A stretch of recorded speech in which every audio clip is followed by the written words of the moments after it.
Listo.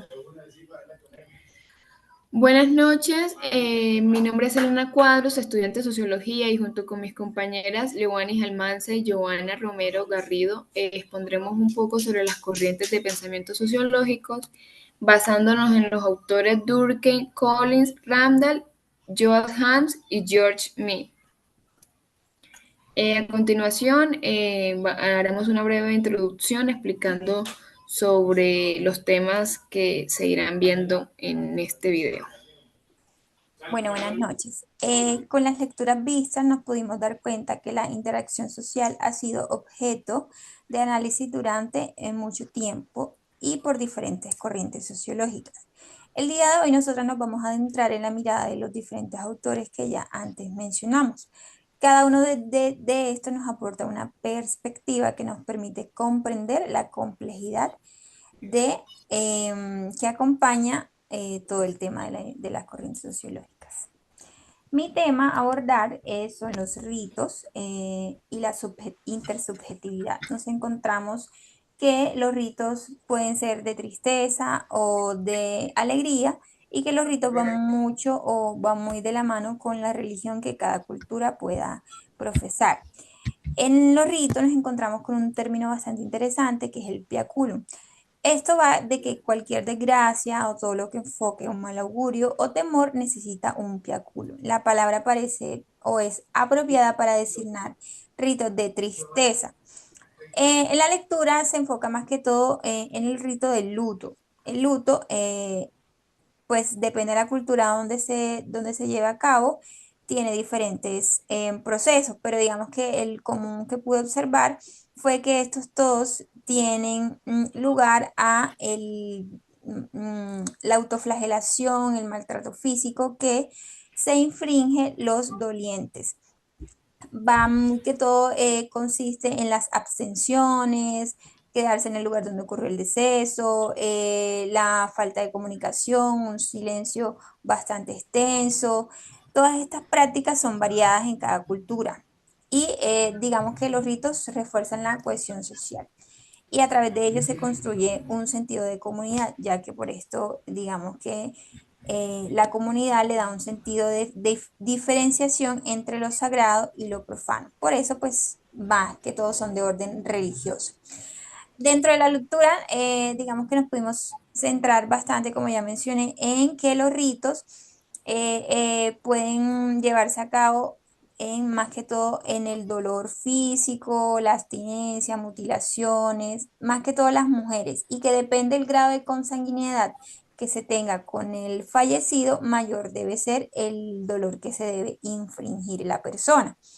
El luto no parece una inclinación natural, más bien parece como una imposición de la cultura o de alguna persona creada en algún momento. Porque, por ejemplo, nos podemos dar cuenta que en el momento del luto, el doliente, cuando parece estar en su estado más de tristeza, más de dolor, alguna persona se le puede acercar, mencionarle algún tema de interés y ocurre que le puede cambiar, llegar a cambiar el semblante, incluso se puede ver que sonríe y parecer feliz. Entonces, digamos que parece más bien como que algo que se dictó de que se debe hacer, no porque obviamente la persona siente dolor, pero no es como que el luto sea por decisión propia de que quiero tener luto, sino más bien como si fuera algo que se impone en la sociedad. Además del rito, no solamente por luto, sino también se celebra el rito de pérdida, mala cosecha, oblación, comunión, entre otros, ¿sí? Y ya yéndonos al tema de la intersubjetividad, Joans en su lectura, en su escrito de la creatividad, acción y valores, la aborda, pero no de manera tan directa. Este retoma la idea de que la acción humana no es solo el resultado de normas preestablecidas, sino que va marcada por la creatividad y la interacción que uno como persona tiene con el otro. ¿Sí? La intersubjetividad marca sobre todo la formación del yo a partir del otro.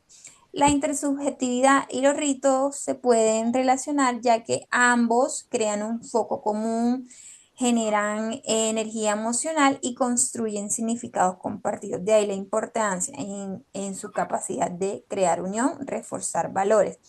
Y ya trayéndolo a, digamos, a la actualidad, también podemos observar algunos ejemplos de rituales, como por ejemplo en una escuela, el ritual que tiene la profesora con su estudiante, de hacer una oración, un saludo. Digamos que esos pueden ser ejemplos de rituales también.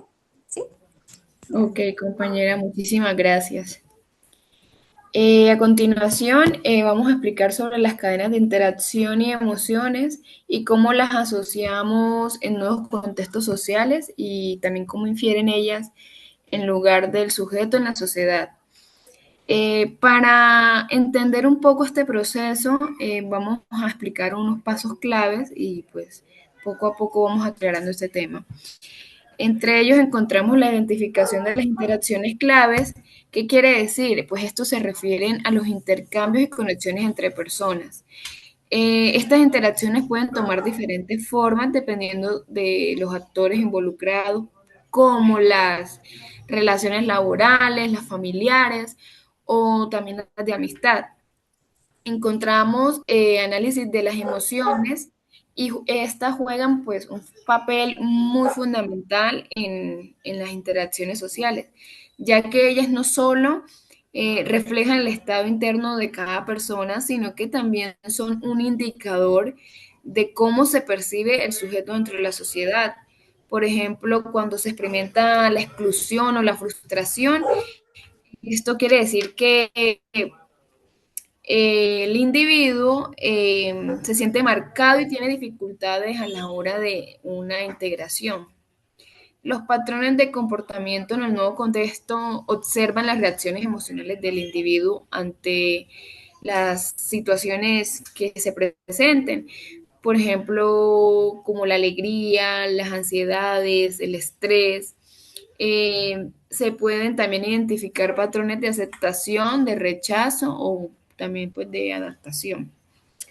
Encontramos la observación a largo plazo y esta quiere decir que a medida que el sujeto se adapta al nuevo contexto, sus interacciones y emociones pueden evolucionar y transformarse a lo largo del tiempo.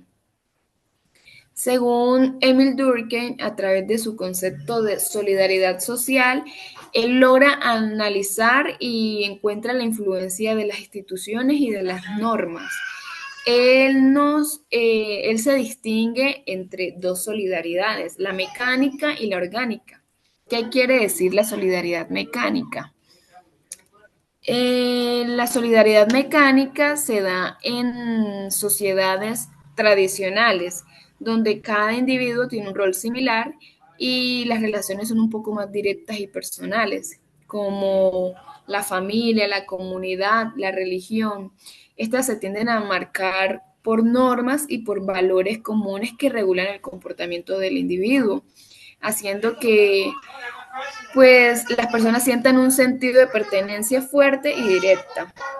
En la orgánica, él dice que pues se encuentran son las sociedades modernas y complejas, que la interdependencia entre los individuos es más marcada, ya que cada persona desempeña un rol especializado.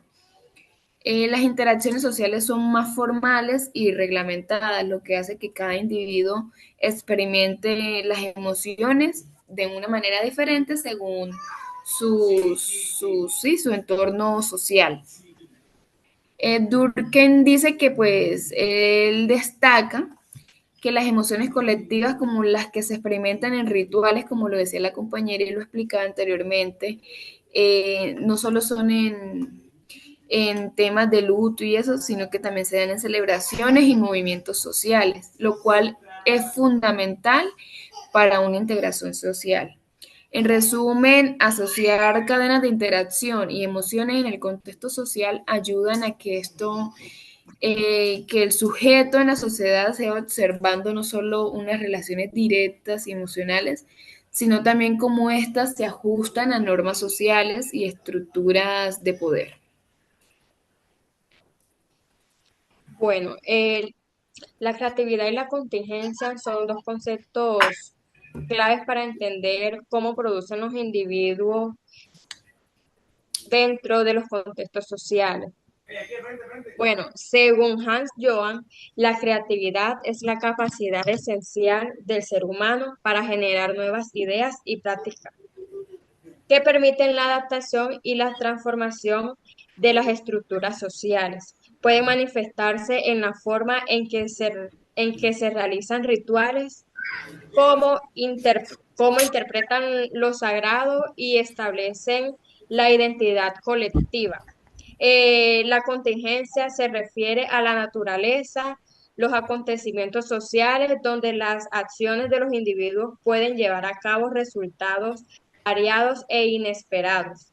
Esto se relaciona con la noción de los contextos sociales, son dinámicos y están sujetos a cambios influenciados por la creatividad de los individuos.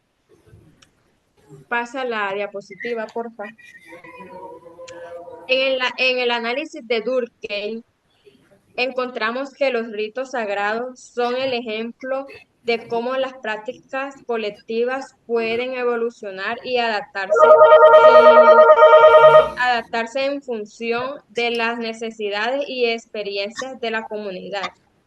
En el análisis de Collins, se complementa esta perspectiva al hablar de los rituales de interacción donde la emoción y la conexión social juegan un papel importante en la creación de significados compartidos. Eh, Ay, gracias. Ya cierro, dale, muchas al gracias. asociar estos conceptos, ¿sí? Esto me toca a mí.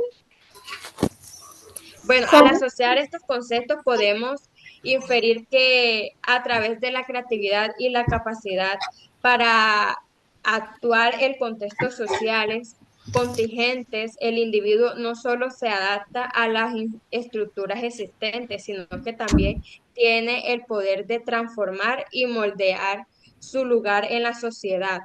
Es un proceso fundamental para entender las dinámicas entre el individuo y la comunidad, así como la evolución de prácticas culturales y sociales.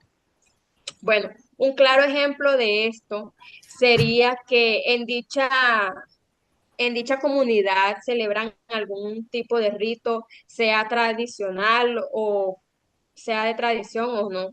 Llegan los jóvenes y introducen nuevas formas de expresión artística como la música moderna o el arte digital. Esta innovación es un acto de creatividad que puede resonar con las tradiciones existentes, pero también pueden desafiar las normas establecidas. La reacción de la comunidad a estas innovaciones es contingente, puede ser positiva, dando como resultado una nueva tradición que combine los elementos antiguos y modernos, o puede ser una negativa, llevando a conflictos sobre la identidad cultural. Ok, muchísimas gracias, compañera. En conclusión, al conocer lo importante que es cada uno de estos conceptos claves en la sociología, podremos comprender los contextos que cada uno de los autores expone. Y así también nosotras como futuras sociólogas analizamos desde una perspectiva diferente los temas que cada individuo vive en su cotidianidad. Muchísimas gracias.